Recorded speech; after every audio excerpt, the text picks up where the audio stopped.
اس کو کہتے ہیں ٹرمپ نے بہت اس کی بےزتی کی ہے کہ تو بعد آ جا، تیرے پاس کچھ نہیں، تو ملک سارا گھما رہا ہے، تو یہ ہے وہ. ہم نے بھی بہت دفعہ بولا کہ جب آدمی کا دماغ خراب ہوتا ہے تو وہ شاید اس کو نظر نہیں آتا یا شاید وہ اچھا سوچ نہیں سکتا. لیکن ابھی جو پیوٹن نے اگریسو لی ہے کہ وہ اس کے دارالحکومت قبضہ کر کے اس کو سرنڈر کروانا چاہتا ہے. اچھا سر، یہ تو یہاں کے حالات ہو گئے، ویسے کیا انٹرنیشنل حالات ہیں اس وقت؟ جو غزہ کا معاملہ، اس کے بارے میں تھوڑا سا اپڈیٹ بتائیں ہمارے دیکھنے والوں کو، کیونکہ وہ بھی جنگ بندی کرنے چاہتے ہیں، مگر کچھ گروپ ایسے ہیں وہ چاہتے ہیں کہ جنگ چلتی رہے، اور وہ بھی اسرائیل کے اوپر راکٹوں سے، ڈرونوں سے حملہ کر دیتے ہیں. اکثر یہ ایک بدبختی ہے بہت بڑی میرے خیال میں کہ اگر دیانتداری سے سوچا جائے تو اسرائیل نے شروع میں اسرائیل نے ویسے تو ان کے ملینز لوگ مارے ہیں، یہ آپ کو پتہ ہی ہے، علاقہ قبضہ کیا، دنیا ماری، کچھ چھوڑا نہیں اس کا. لیکن یہ جو عرب کے لوگ ہیں، یہ جو غزہ کے ہیں یا فلسطین کے، ایک حصہ فلسطین کا جو ویسٹ جس کو کہتے ہیں وہ علاقہ جو ہے فلسطین، وہ ٹھیک ٹھاک بیٹھے ہوئے ہیں، ان کو پرواہ بھی نہیں ہے. یہ غزہ جو ہے ادھر حماس والے بیٹھے ہوئے ہیں، وہ پورا حماس جو ہے وہ غزہ تباہ ہو گیا. اسرائیل نے ان کے کھنڈرات کے اوپر پھر مارا، کھنڈراتوں کے اوپر کھنڈرات بنا دیے، وہ بعد نہیں آ رہے، کہاں سے نکل آتے ہیں، پھر کوئی ایک آدھ میزائل مار دیتے ہیں، پھر وہ آ کے ان کو مار رہا ہے. آپ نے دیکھے کتنی دنیا تباہ ہوئی، وہاں پہ کچھ بچا نہیں، پھر بھی وہ لوگ بعد نہیں آ رہے. یہ کس کا دماغ خراب ہے؟ زمانہ ایک تھا کہ جب اسرائیل ان کو سب کچھ دے دیا تھا، اگر عقل مند ہوتے تو اس وقت سب کچھ لے لیتے، پھر بعد میں امن قائم ہو جاتا، سب کچھ ہو جاتا. لیکن انہوں نے اسرائیل کو مار کے پھر وہی کام کیا. تو اسرائیل نے پھر اس ان کو اتنا مارا ہے ابھی، لیکن اسرائیل بعد نہیں آ رہا. اس کو بار بار کہتے ہیں کہ ٹرمپ نے گالیاں دی ہیں. یہ لوگ کہتے ہیں کہ ٹرمپ نے اس وزیر اعظم کو گالیاں بھی دی ہیں اسرائیل کو کہ تم اس قسم کا انسان ہے کہ تو بعد نہیں آ رہا. کچھ بھی نہیں چھوڑا انہوں نے. وہاں اسپتال تھے، اسکول تھے، لوگ تھے، بلڈنگ تھی، سڑکیں تھیں، پل تھے، کچھ نہیں ہو غزہ میں. اور پھر بھی کہیں سے وہ نکل آ کے پھر ایک آدھ میزائل مارتے، پھر اسرائیل پھر ان کو مارتا ہے. تو یہ آپ کے جو مسلمان ملک ہے، سب سے بڑا لوگوں نے ایک کوشچن کیا، یہ جو مسلمان مردہ قوم ہے، یہ مردہ جو 56 نام لکھتے ہیں، یہ جعلی اور فیک اور مردہ لوگ ہیں، انہوں نے تو پیسے کا کام نہیں کیا. یورپ پھر کوئی نہ کوئی چیزیں مارتا ہے، بند کرو، یہ کرو، وہ کرو، وہاں پہ مدد بھیجو. تو مسلمان تو خاموشی سے بیٹھے اپنے پکنک منا رہے، جناب فیسٹ چل رہے ہو، خوش باش جناب، رات دن اپنے اپنے ملکوں میں یاشے کر رہے، گانے گا رہے. آپ ان کے چینل دیکھیں، ان کو پتہ ہی نہیں ہے کہ کسی جگہ مسلمانوں کا قتل و غارت ہو رہی ہے، خون بہایا جا رہا ہے. یہ یورپین لوگوں نے پوائنٹ آؤٹ کیا ہے کہ ہم تو انسانیت کے اوپر کام کرتے ہیں، ہمیں مذہب سے تعلق نہیں ہے.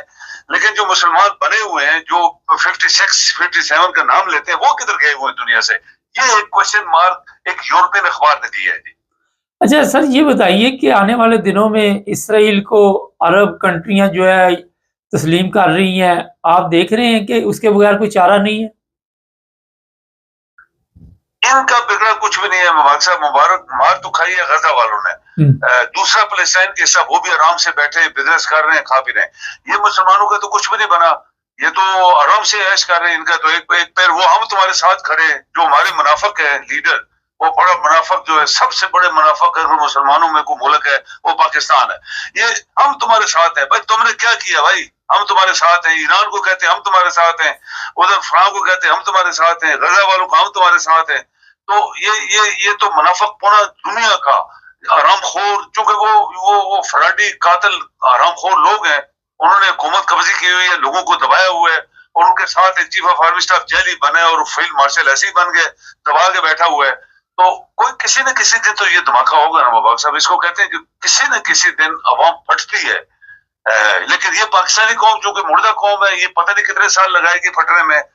لیکن یہ آپ دیکھیں کہ یہ جو امن ہے غزہ میں، ابھی ٹرمپ نے بہت پریشر ڈالا ہے اس کے اوپر، بند کرو، معاہدہ کرو. اگر یہ معاہدہ ہو جاتا ہے تو اس میں شاید یہ ان کا جو بلڈ اپ ہے، کہتے ہیں 50 سال لگیں گے، دوبارہ بنے گا. یہ جو مسلمان ہیں آپ کے بکے ہوئے ہیں، یہ تو پہلے ہی بکے ہوئے ہیں. یہ تو ایجنٹس ہیں بہت بڑے، یہ تو سارے پیسوں کے لوگ ہیں. ان کو پیسہ ملا ہوا ہے، وہاں پہ جیلی حکومتیں ہیں سارے پورے مسلمان ملکوں میں، سب ٹریٹرز وہ غدار ہیں. اور ڈکٹیٹر ہیں. اچھا بدقسمتی سر سوری بدقسمتی کسی جگہ بھی جمہوریت نہیں جو بالکل صحیح جمہوریت ہوتی ہے. میرا کوئی ایک آدھا ملک ہی ہوگا اسلامی یا دو چار ہوں گے. اب دیکھیں دنیا میں تبصرہ کیا گیا مبارک صاحب, کچھ لوگوں نے بڑے ریئلٹی پہ تبصرہ کیا. انہوں کا 57 ملک میں 56 کو نکال دو. ایک ملک ایران تھا جس کو ہم شیعہ کہتے ہیں, ہم کہتے ہیں شیعہ ہیں, مثلا ہم تو نہیں کہتے لیکن لوگ کہتے ہیں تو وہ شیعہ ہیں. تو انہوں نے مسلمانوں کا ایک غیرت ان کے اندر تھی. انہوں نے اسرائیل کے ساتھ اچھا خاصا مقابلہ کیا, اکیلے کیا, کسی نے ان کی مدد نہیں کی. اور اسرائیل نے بھی سبق کا موز ہسٹری بنائی. ان کو بھی ایک سبق ملا ایک ایسے ملک سے جس کو وہ ایکسپیکٹ نہیں کر رہے تھے. انہوں نے اپنا سارا وہ سب کچھ بچا بھی لیا. وہ کہتے ہیں ایٹم بم شم سب انہوں نے بچا لیے ہیں.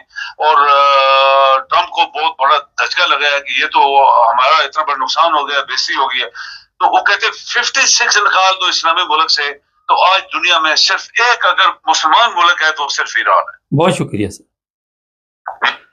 ناظرین اسرائیلی جو ہیں وہ جو ملک چھوڑ کے آئے تھے انہوں نے اب واپس جانے سے بھی انکار کر دیا. بڑی تعداد میں ان کے اندر خوف پیدا ہو گیا ہے, وہ ڈر گئے ہیں. وہ کوشش کر رہی ہیں کہ مختلف ممالک میں جا کے اپنی زندگی گزاریں کیونکہ یہ امیر پیسہ پوسا ان کے پاس ہے. کوئی اتنا بڑا ایشو نہیں ہے. اسرائیلیوں کو تمام یورپین ممالک کو امریکہ ہو وہ فوری طور پر سیٹ کر دیتا ہے. ان کے لیے اتنا بڑا مسئلہ نہیں ہے. یہ ہماری طرح نہیں ہے کہ اشتہار چلانے پڑتے ہیں کہ اتنے ملکوں کے ویزے کھل گئے ہیں. فرانس نے امیگریشن کھول دی ہے, اسپین نے امیگریشن کھول دی ہے, اٹلی نے کھول دی ہے. تو یہ کیونکہ پوری دنیا پہ حکومت کرتے ہیں اب خوف ان میں اتنا پیدا کر دیا ایران نے کہ وہ کہتے ہیں جی اسرائیل بھی نہیں جانا. ان کو پتا ہے کہ دوبارہ یہ پنگا ختم نہیں ہونا, اور ایران نے اگر دوبارہ کوئی حملہ کر دیا جو بچ کے نکل آئے ہیں اول تو وہاں جانی نقصان نہیں ہوا, مگر بلڈنگیں بنانی یہ سارا کچھ تو کافی لمبا لپڑا ہے. یہ تو بہتر ہے کہ ٹھکانے اور ڈھونڈو کسی ایسے ملک میں جہاں پرسکون زندگی گزارے. دہشت ذہنی طور پہ اتنی پیدا ہوگی. چینل کو سبسکرائب کریں, جڑے رہیں ہمارے ساتھ تاکہ اور بھی پروگرام دیکھتے ہیں.